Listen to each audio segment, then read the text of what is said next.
la lluvia de fondo que nos rodea, que es un poquito ñoño, van a evitar más fácil chicos como vosotros en un sitio como este?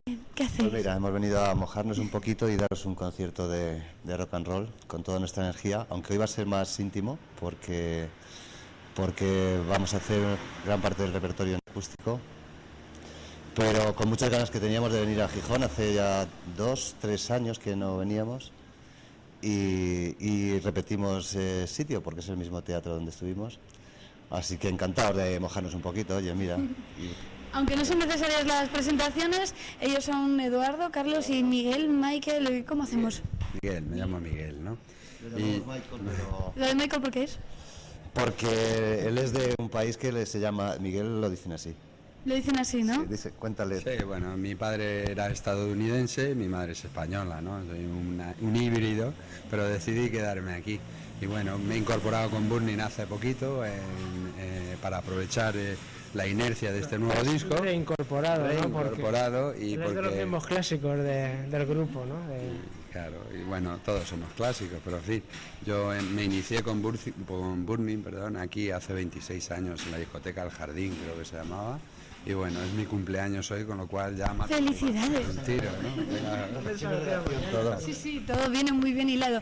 Burning, bien, porque eso es uno de los primeros pasos que habría que aclarar. Esto de decir burning, ¿qué? ¿Dónde estáis ya un poquito hartos? Depende de la hora del día, ¿eh? Sí, sí. Si por la mañana tú dices burning, si ya por la tarde te has tomado unas cervezas ya es burning, y ya a las 3 de la mañana burning. En fin, que cada cual... ¿Responde? Ahora es Barney, ¿no? Que es más Burning, relajado, así. Estamos burning. Relajadito. El tema de los clásicos, ¿os sentís unos clásicos o esto es una etiqueta más bien que ponen los medios de comunicación, que somos muy vagos a la hora de explicar y hacer definiciones? Son ya los temas de Burning, ¿no? Que llevan muchos años y los hemos revisado como tal, ¿no? Ahora en versión acústica. Sí, sí. Lo que pasa es que nosotros no llegamos a sentirnos ni clásicos ni nada. Nosotros venimos tocando desde hace 30 años algunos y otros más y menos, pero y entonces cada día es un día nuevo y es un concierto nuevo en un sitio, aunque el sitio sea el mismo que de hace 4 años, pero hoy es nuevo porque es otra gente, presentas otra cosa. En fin, sí, que sois unos clásicos, puede ser, ¿no? Yo creo que cada día nosotros estamos haciendo algo en ese momento y entonces lo de las etiquetas, pues hemos pasado siempre un poco de etiquetas y muchas veces la gente no sabe dónde encauzarte. Somos un grupo de rock and roll y estamos ahí, o sea que y estamos ahora con muchas ganas, un momento dulce y tranquilamente. El río es el mismo, pero el agua siempre va diferente. El público, hablando con este símil, imagino que hay un público que lleva desde entonces y que ha crecido con vosotros y vosotros habéis crecido con él, y también están las nuevas generaciones, por llamar de alguna manera a esos pequeñuelos, que también berrearán en los conciertos como el que más, ¿no? Nos encontramos a los papás, a las mamás, a los hijos y a lo mejor entre unos años a los abuelos. Todas las generaciones. Y la verdad es que es gratificante, ¿no? Encontrarte esas generaciones cantando las canciones que hemos dicho clásicas, ¿no? Clásicas, ¿ves? Volvemos a ese concepto. Uno cuando compone, pues en la primera época, ¿no? Esas canciones que ya podemos catalogar como clásicas, al componer la canción, la música, la letra, no es consciente de que va a seguir cantándose tanto tiempo después. ¿Cómo es la elaboración de las letras, las de antes, las de ahora, las de siempre? Pues es que eso depende de un momento, es como lo de los pintores, el que tengas la musa y entonces la inspiración o sea, hay muchas canciones que están compuestas hace 25 años y hablan de cosas determinadas. Cuando una canción pasa 25 años y sigue siendo, está en el vigente, digamos, es porque, aunque el mundo haya cambiado, aunque cambian las personas, son cosas que nos van a seguir pasando por miles y miles de años. Esperemos que dure este planeta, porque tal y como están las cosas, ya no sabemos cuántos miles de años vamos a durar, pero en fin, sí, igual que es lo que comentaba Carlos, nos sorprende muchísimo ver a chavales de 17 años cantando y sabiéndose la letra de estas canciones. Bien puede ser que han tenido un hermano o su padre o algo así, ¿no? De hecho nos ocurrió un caso hace poco, un chaval de 17 que se nos mete en el camerino Y dice, no, que me lo firmes para mi padre, que verás cuando le diga que está viendo a sus Burning. Y tal, se enteró, vino a vernos y vino con el disco, compró el disco y todo para firmárselo a su padre y llevárselo de regalo. O sea que eso la verdad es que te hace un poquito de cosa. Son temas universales los que han conseguido el éxito que ahora tienen esos temas, pero también porque, aparte de esta revisión, en lo que seguís componiendo, ¿por qué temas se puede hablar ahora, que se puede hablar de tantísimas cosas y no muy bueno muchas veces? A ver, ¿temas en qué? ¿Temas de música o temas actuales políticos? Los temas de las letras, sobre todo, porque es que soy una inculta musical, entonces prefiero hablar de las letras que empezar a hablar de acústica y tal, y eso. Hombre, no creo que seas inculta porque veo que entrevista muy bien, ¿no? Lo único, las letras, como decía Eduardo, pues cada momento dicen un mensaje. También comentabas algo de clásico, creo que algo clásico es algo que graba en un instante, como una fotografía, un momento, mantiene eso históricamente y aún así, después de 30 años, pues ahí todavía la gente ves, como dice también Carlos, que se saben las canciones, varias generaciones saben esas canciones. Ese momento ha sido clásico, creo que esta música es clásica y gracias a Dios pues somos parte de ello, ¿no? Historias también de la calle hace que esas letras nunca queden obsoletas, ¿no? Y es lo que ha pasado con Burning, ¿no? Que se ha hablado de historias de gente que nos ha podido incluso ocurrir a nosotros y que quizá no reflejen el momento actual, pero nos han podido ocurrir y nos identificamos, ¿no? En ese pasado. Volvemos a eso de los clásicos, ¿no? Y ahí, con el tiempo que lleváis, a mí hay una cosa que no me lo podía creer. Cuando descubrí esa gran verdad, pretendíamos acompañar esta entrevista pues un poquito de la música y poner un videoclip, y no tenéis ningún videoclip. Pero ¿cómo es posible? que somos... En este mes se soluciona, ¿eh? En este mes lo tenemos ya. El 28 creo de este mes vamos a hacer un videoclip por fin. Es que somos ¿Estaréis nerviosos después de tanto tiempo de no haberlo hecho nunca? Sí, somos un grupo muy modesto y todo es llegar a acuerdos con las compañías de discos. Ya sabes que las compañías de discos ahora no están pasando un buen momento, digamos, ¿no? Y entonces eso trasciende en que tienes que trabajar con muchísimo menos presupuesto de lo que trabajarías hace 10 años. Total, que nos ha costado el videoclip 6 meses o 7 cuando todo el mundo es lo primero que hace y para presentar, pues claro, hoy en día es como la mejor tarjeta de visita, ¿no? Pero a finales de este mes lo vamos a hacer, o sea que repetimos la entrevista y presentamos el clip, ¿no? Sí, vamos, de eso no nos quepa la menor duda. Hablando de las industrias discográficas, me imagino que podéis tener una visión acerca de un poco un análisis actual de lo que está ocurriendo, porque hay quienes dicen que lo que pasa desde la piratería hasta las bajas ventas viene dado como un problema, y otros que es más bien un síntoma de algo que va a ocurrir. ¿Cuál creéis que es un poco el futuro, sin ponernos aquí de adivinos, que tampoco lo somos? Pues hombre, son ambas cosas. El futuro yo creo que está yendo por internet y va a seguir por allí. Pero sí es cierto que, aparte de la piratería y todo esto, han tenido un poco la culpa las discográficas. Las discográficas han ido a lo fácil, es decir, a cosas que vendan y apabullar con lo más comercial para sacar mucho dinero, y se han ido olvidando de la calidad de los grupos que año tras año van aportando un poco más. Entonces, antes se esperaba al tercer LP de un grupo para que tuviese fuerza y sacara, no, si en el primer disco no has vendido a otra cosa mariposa, pues eso lo están pagando ahora. Ahora todo es música basura, no todo, estamos nosotros y alguno más. No, hay cosas que merecen la pena. Sí. Siento que en un principio de raíz no se han preocupado de atajar ese problema de la piratería. Yo he hablado con gente de las compañías y como había tal nivel de ventas con todo este boom del CD, no les preocupaba, ¿no? Había gente que iba por los bares vendiendo recopilaciones y tal, y eso no les preocupaba, ¿no? Luego les ha preocupado cuando han empezado a venderlo por la calle y todo. Entonces ahora estamos pagando esas consecuencias. El futuro, pues nadie lo sabe, quizá lo que dice Edu, que esté por internet, esas ventas online, etcétera, ¿no? Que en el fondo, no nos vamos a engañar, a los músicos lo que queréis es que se os escuche y se os vean en los conciertos, ¿no? O sea, este tema preocupa más a la industria en sí que a los músicos. La música no va a desaparecer, tranquilos, ¿no? Sí. Cuéntaselo. Hombre, los discos es una parte importante, creo, de lo que es todo el negocio en global de la música, ¿no? Por desgracia, la piratería aparte de otra serie de factores influyentes, durante años se ha ido generando una especie de cáncer que ha resultado en que estamos en un mundo estéril de música ahora mismo.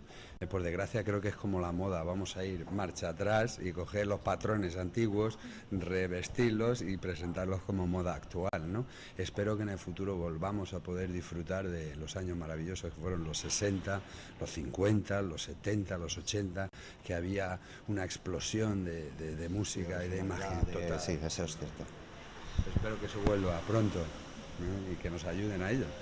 Pues nosotros también lo esperamos y así reinventamos un poco la palabra clásico, y ya no voy a decir porque el clásico ya no es solo Beethoven o Chopin, sino también, bueno, no voy a decir Burning porque ya no es por la mañana, voy a empezar a decir Burning y luego a ver cómo sigue sonando.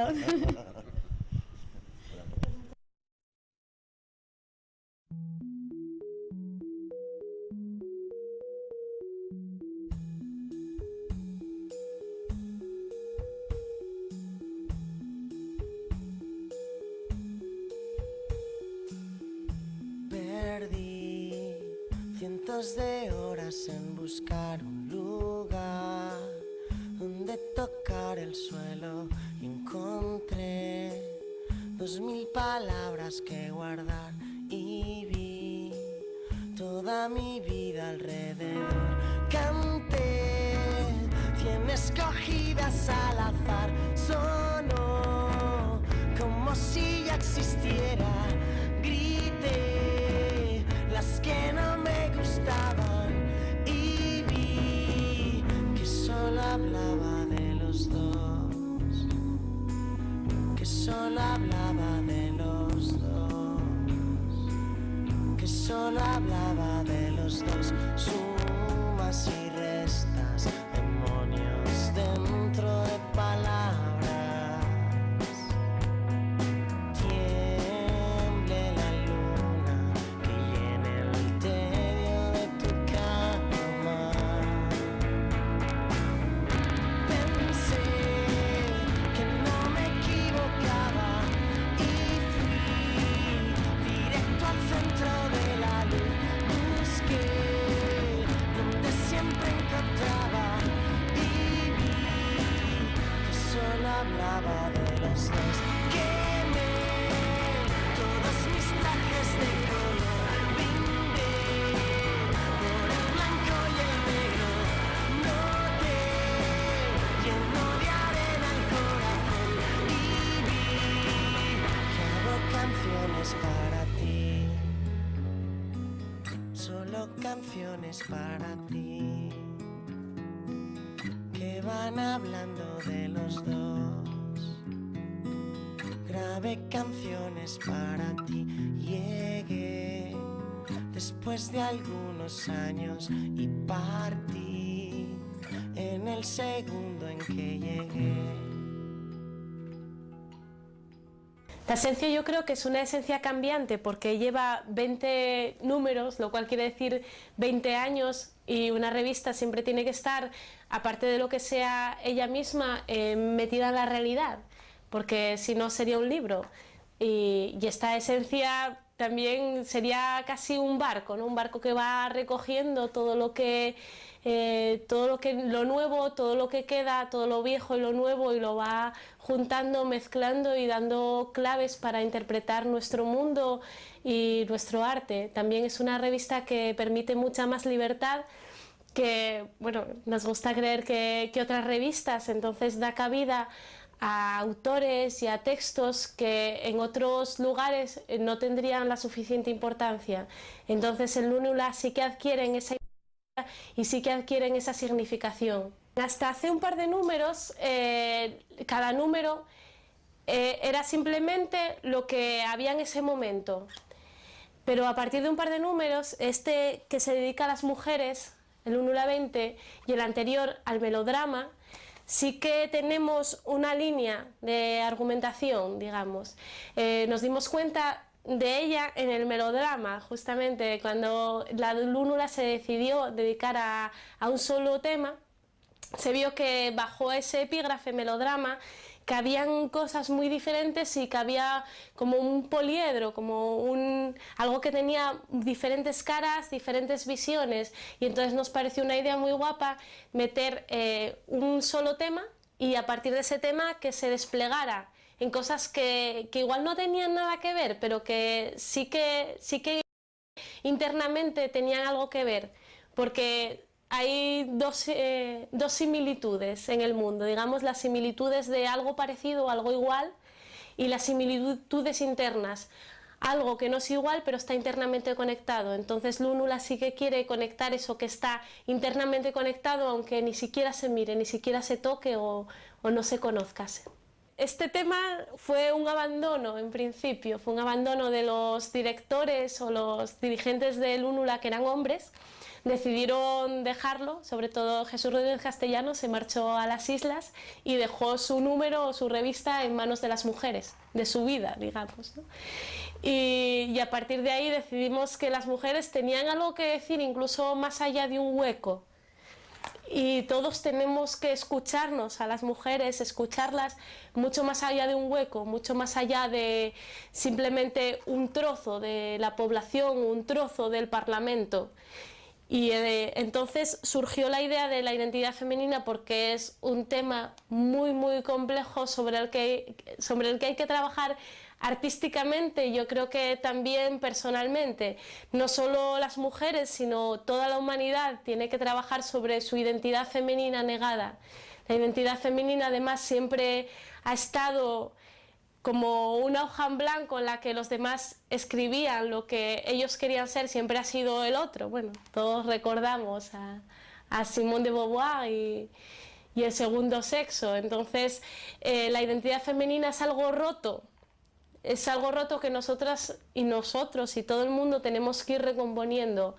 Entonces, la identidad se obtiene a partir de esa recomposición de piezas inconexas. Y entonces todo esto también es un ataque, ¿no? Algo subversivo, porque ser mujer sigue siendo algo subversivo y escribir desde el ser mujer, escribir desde un yo femenino, sigue siendo algo subversivo. En la portada aparecen 3 mujeres en el mar. El agua siempre estuvo relacionada con lo femenino y siempre hubo un problema con lo femenino y el agua. La mujer ha sido desde siempre la herida entre el hombre y la naturaleza y el hombre y los demás hombres. En cambio aquí 3 mujeres están felices en el agua y se están agarrando un flotador. Entonces la mujer no renuncia a ser lo que siempre fue, a ser el agua, pero también se agarra a ese trozo de tierra y a ese trozo de aire que es el flotador y dice: aquí estoy yo, existo y tengo cosas que decir y tenéis que escucharme.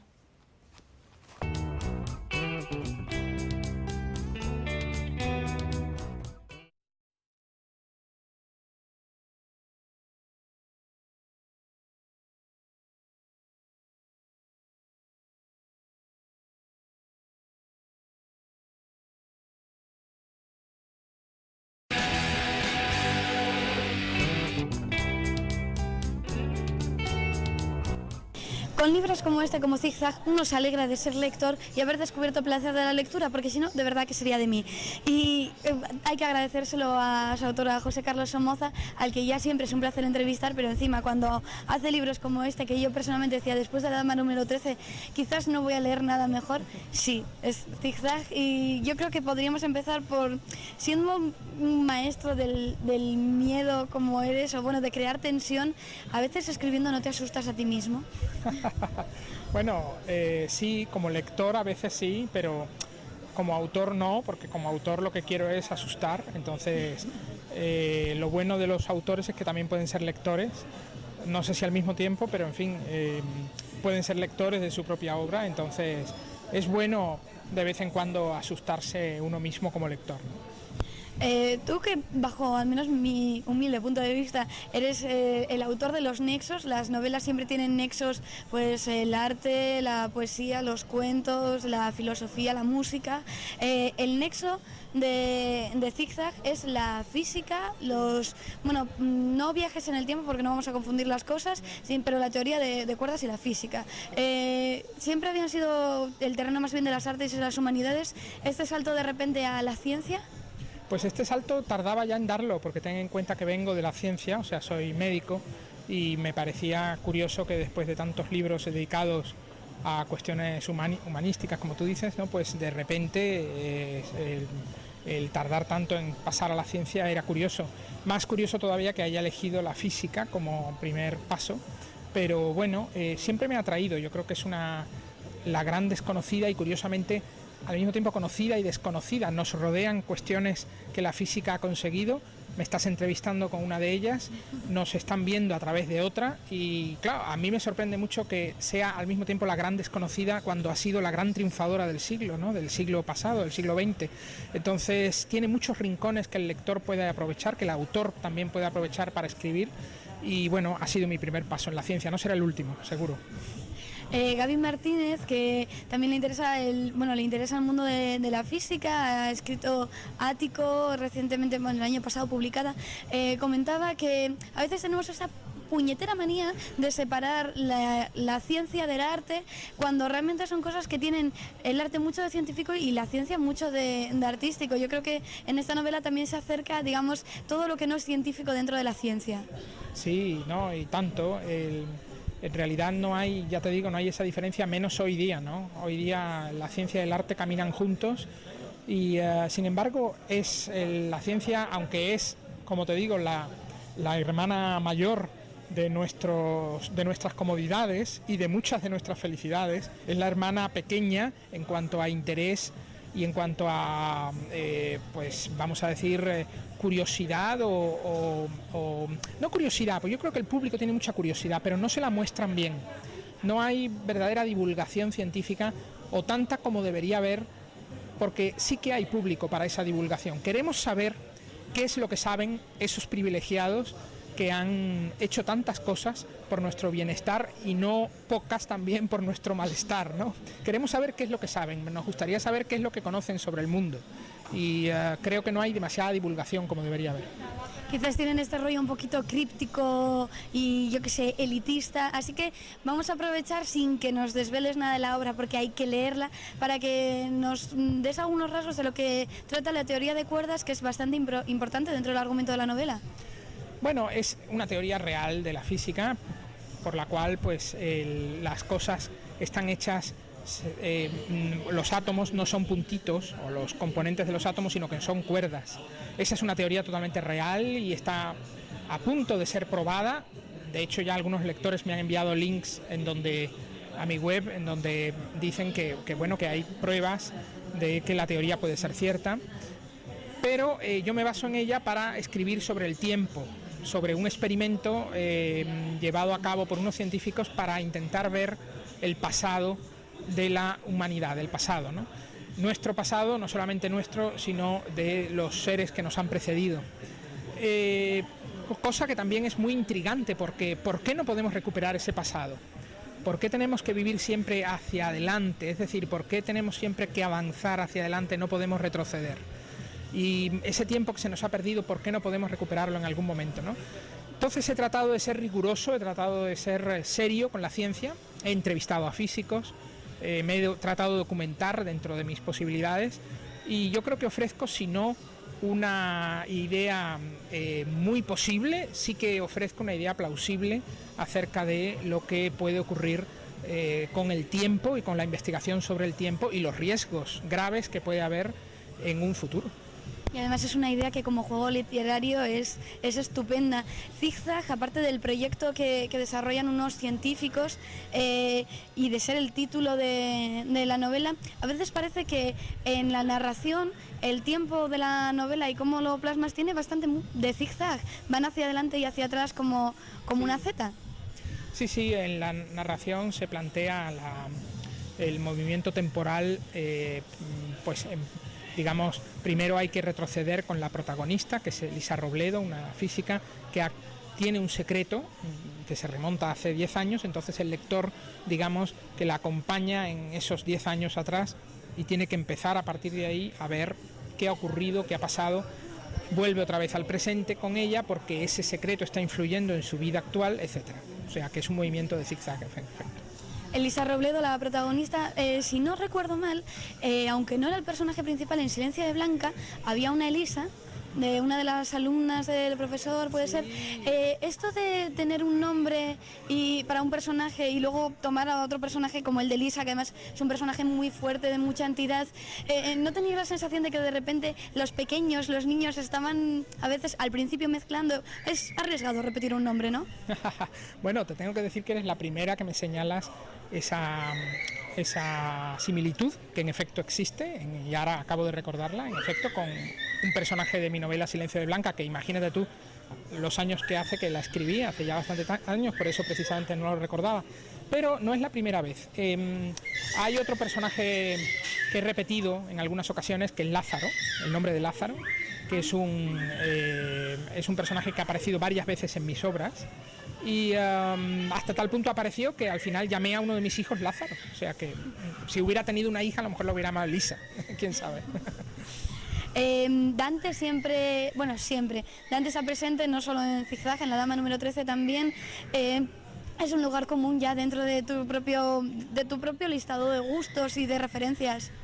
Sí, bueno, ha aparecido en La Dama, ha aparecido en La Caja de Marfil. Es, por decirlo así, he querido seguir un poco el orden de esa maravillosa trilogía que él escribió acerca de lo que nos espera cuando nos muramos, ¿no?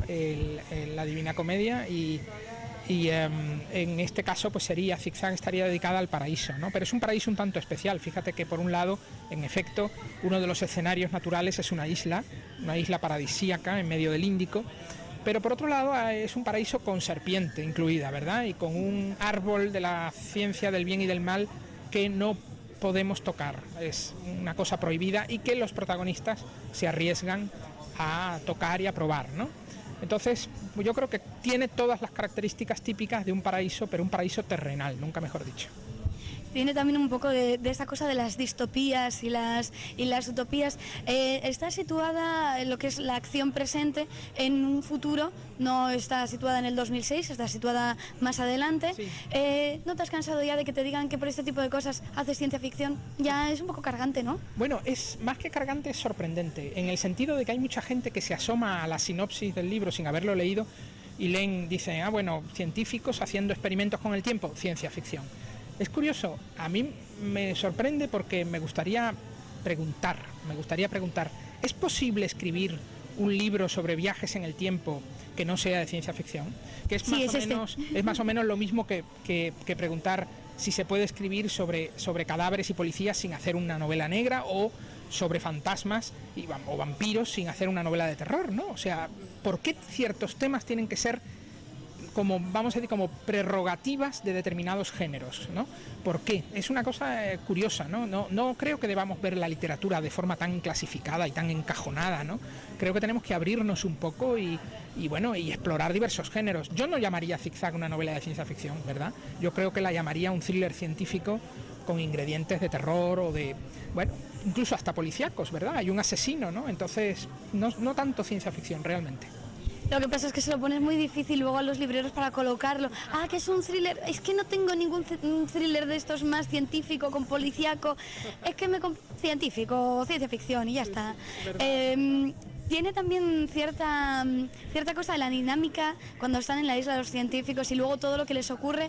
Es un poco la dinámica 10 negritos que puso Agatha Christie, en el sentido en el que les va sucediendo a todos cosas, no vamos a decir el qué, pero tenías en mente esa tradición literaria, que 10 negritos es como el mayor referente, pero hay muchas más. Sí, es cierto, y es un tópico maravilloso, a mí me encanta. Es uno de mis tópicos preferidos a la hora del suspense.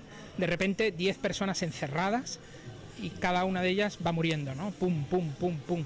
Es un tópico que me encanta, es uno de mis tópicos preferidos y quería tratarlo en Zigzag a mi manera, ya con mi punto de vista, pero desde el punto de vista de que yo sabía perfectamente y sé perfectamente que se trata de un tópico que desarrolló como nadie Agatha Christie, por supuesto.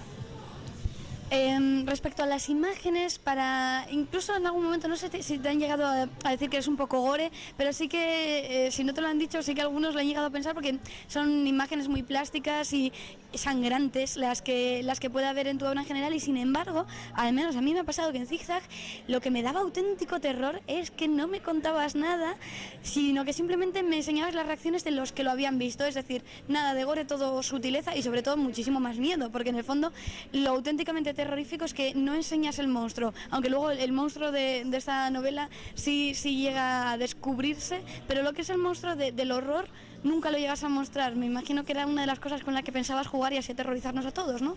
Sí, no, y además siempre me ha sorprendido que digan algún lector que otro que novelas como esta son novelas gore, ¿no? Ni mucho menos.